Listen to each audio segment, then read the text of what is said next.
in a way, and perhaps it's self-protective, but I think I always like to know the next thing I'm working on before the current thing comes out, kind of the getting back on the horse. Whatever movie you're making, you've never made this movie. So you're always a beginner, wherever you are, even if you've done, 20 movies. Whatever movie's in front of you is a country you've never been to yet. So you'll have to figure it out.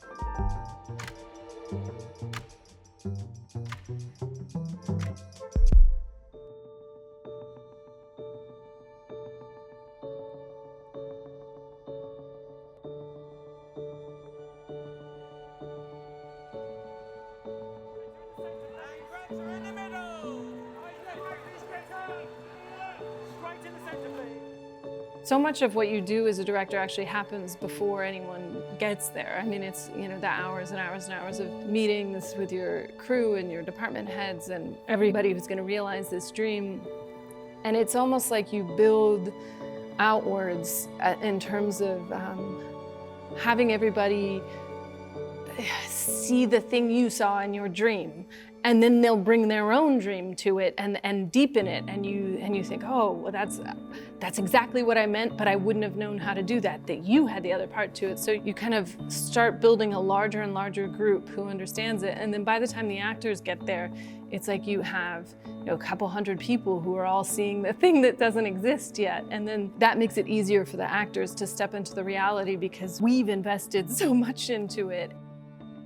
It is the ultimate collaborative art form. You don't have the whole movie inside of you. It's contained in all these people. So I suppose I try to be very open to people bringing what seems like outrageous ideas, because that might be the very thing that you need. So whether it's an actor or set decorator or our dolly grip or anyone who says, what if you did it like this? And I think, that's right. You don't want it to become a cacophony, but I think that there's a way to guide, when it's working well, where you can guide every idea so that you get the best possible thing.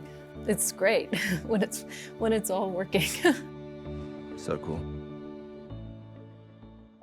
I get very emotionally involved watching actors work and watching it come to life. Margot told me that I will make all the expressions of everyone. I didn't even realize I was doing it, but I think I just kind of, I sort of like live vicariously through it. I think directing in a way made me really realize my vast limitations as an actor. Although I love acting and I love doing it, but I've worked with some of the greatest actors of their generation, and there's nothing like watching Margot and America and Ryan and Saoirse and Timothy and Florence and Meryl, Laurie Metcalf. I mean, to think like, that's good. I feel like they're so great at it.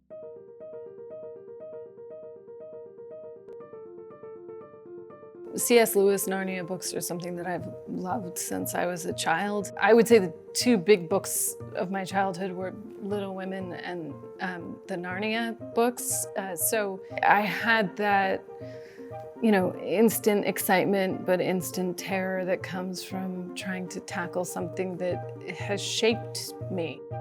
I think I'm trying to, it's a small thing. I'm trying to make it magical. I want to make it feel like magic. C.S. Lewis said that the goal of, writing fantasy, something from his imagination, he'd say, let's say you wrote about an enchanted forest. The goal would be that then every time you walk into a forest, after you read it, you say to yourself, maybe this is an enchanted forest. So that's a tall order, but I guess re-enchantment of the world.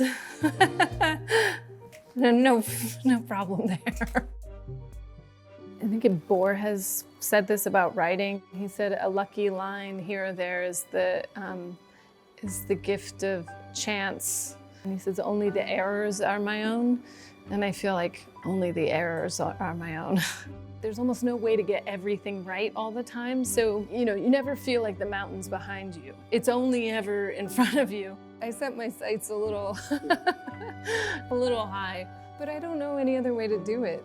I think there's some combination of like excitement and terror that are, it's a certain feeling of almost like vertigo when I know that's the thing I want to try, because it feels, yeah, you feel that rush.